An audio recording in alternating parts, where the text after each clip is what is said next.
made in Puerto Rico, but born in the United States. My mom was 3 months pregnant when she came to the United States, and I was born and raised in Manhattan in Hell's Kitchen area. I am a skincare chemist. I am owner of CeleBritAy New York, an organic skincare company where we do products for people who have problematic skin like psoriasis and rosacea.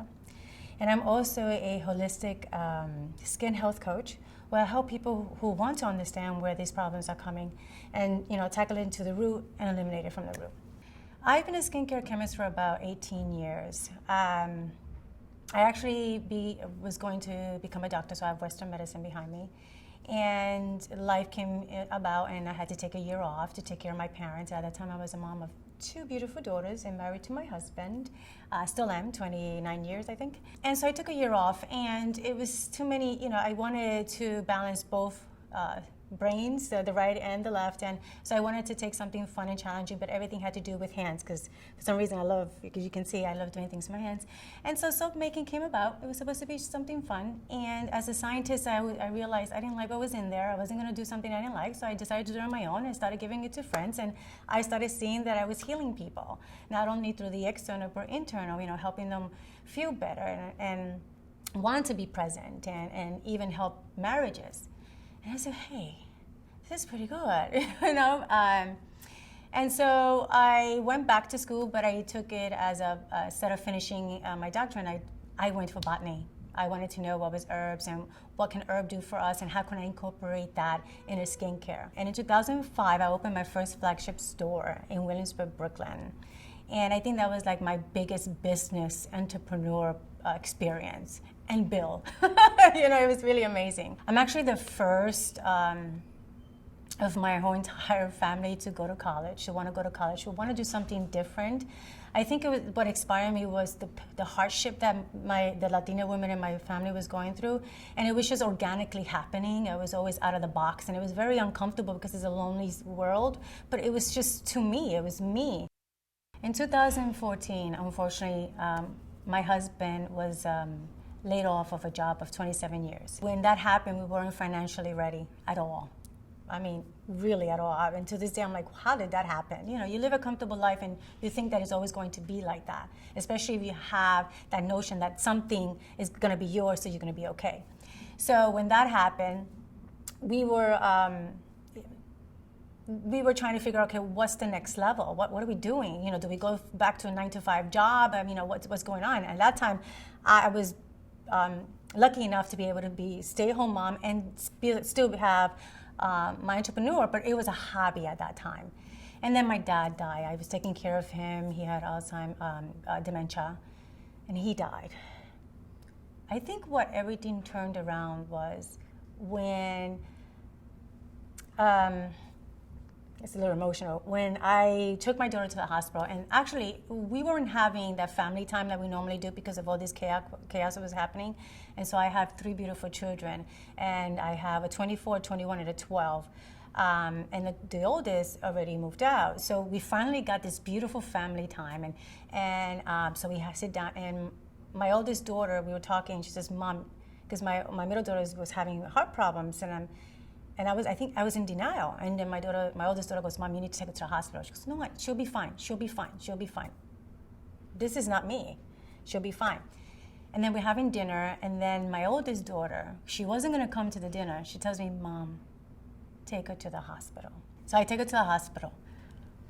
And after about 2 hours, and after about the 5th doctor, I tell him the story, and he goes, "Wait, how long has she been having this?"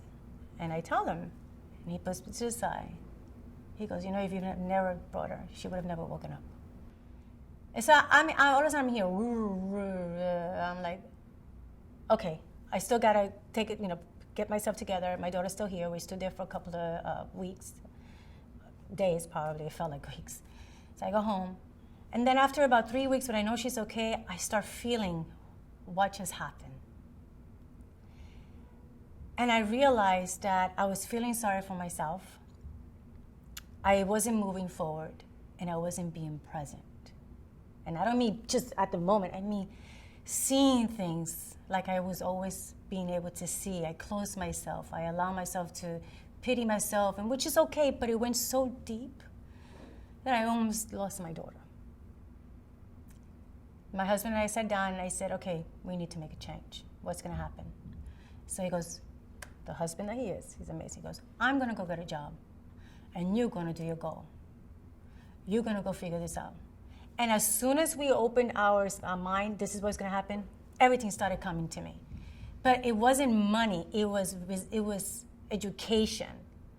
You know, opportunity here, opportunity there, opportunity here, opportunity there. And then my mom and I always had an on and off relationship.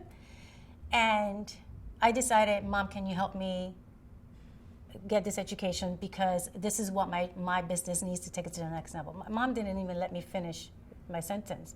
She was honored for me to even ask her that. It was something that she always wanted me to do, but I never did because I was this strong woman. I finished my education. And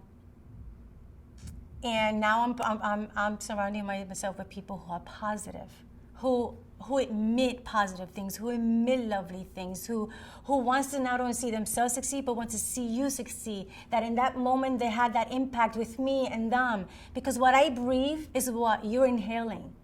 And what you are exhaling is what I'm breathing. And that's what my children are breathing. So it's my responsibility to be present, to give, be able to acknowledge everything that's around me and be appreciative and say, I'm enough. I'm ready. 18 years of education. How much more do you want, Liz? And of course that comes because a woman in my culture is not supposed to be more than the husband. You're not supposed to have an education more than your husband. You're not supposed to have more than anything than your husband, but be a wife and a mother. But my husband wasn't giving me that. That was just me, still with that blueprint. And I realized, no matter how strong you are, if you still have that blueprint, you're going to go back to that blueprint. So let's create a new one. CeleBritAy is named after my children, Celine, Brittany, and Aiden. And it was named 4 years after I was in business. At that time, it was called something else. And then I stopped it, and I wanted to know, okay, so what's happening here? Where do I need to go? And I had this, I started my business with credit card. I did, everything. I just needed to put myself out there. And so I say, you know what? Whatever it is, whatever you want me to do, just please let it be where I can help people celebrate even the most littlest thing. And so I'm in the phone with my husband. I'm not letting him work. I say, I need you to tell me what we need to do. And so my father-in-law's on the other line, and my husband's on the other line. And we're like, okay, so we need to figure this out. I said, whatever it is, I also want to include my children. Because you've been there for me, so to my husband, you've been there for me always, but my children also need to know that I appreciate them. And I know they know, but I just want to leave a legacy with something, with their name. So I'm playing around with the name.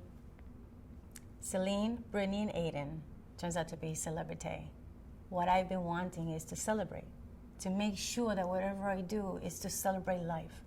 So now this is my mission. My mission is to increase CeleBritAy not only from an organic skincare that help people with problematic skin, but also help them identify what's the problem, not only from diet, but from what makes you human. Is what people think that, it's just, okay, something outside is hereditary, okay, but there's more to that. Let me plant the seed. I'm just planting it and you grow. And if you want me to help you grow with it, I help you grow with it. But you have to understand also that you need to do 90 and the person helping you is 10. And that's also what I needed to understand. My dad tried very hard to remind me that I'm valuable in his own way. He still saw me like a girl that needed to cook, clean. It's just his way. But he loved every time I stepped out of the box. And he was like, so what are you doing today? He wouldn't like, let's go, let's do this. He was like, so what are you doing today? That's good. He would sit down and we'd talk. My husband, because he let me be who I am. He was always like, you got this. I'm waking up. I'm going to help you do this. I'm going to help you do that. Now, if I tell him to sit down and talk to me about business, he was like, you're on your own. Because it's not what he wants. But he loves to see me succeed in anything. And that's the freedom that I want everyone to have. In 1 month, I got this advice. So, and I got it from an amazing family member of mine. And he said, hey, by the way, Stop being behind the camera. We're so proud of what you're doing. We need to see more of you. And I go, that's the second time people are telling me that. And the reason why that was the best advice is because he's reminding me, even though I'm passionate and excited, I'm still not there yet. I keep hiding, and I keep hiding, you know, and I'm thinking, it's okay, everybody can have it. Everybody can have it. I don't need it. I don't need it. Because that's my mentality since small. Don't worry, I don't need it. I don't need to eat. Everybody eat. Don't worry about me. You know? And when I saw the picture, I started crying because he's validating that I am in my path, because he is telling me, I love what you're doing. We need to see more of that, right? And that he's also helping me at the same time and telling me, hey, we need to see more. Why are you so in the back? We need to see you up here. How are we supposed to hear your message if you don't feed yourself and nourish yourself first so you can nourish others? That was the best one. I'm very proud to be a Latina. I'm very proud. I'll be proud if I was Japanese or Asian or whatever it is. The point is I was born a Latina, and I was made in Puerto Rico, but born in the United States, and I'm proud that I can have them both. I'm very proud. And to be able to be this proud so other Latinas could also be very proud, it's an honor.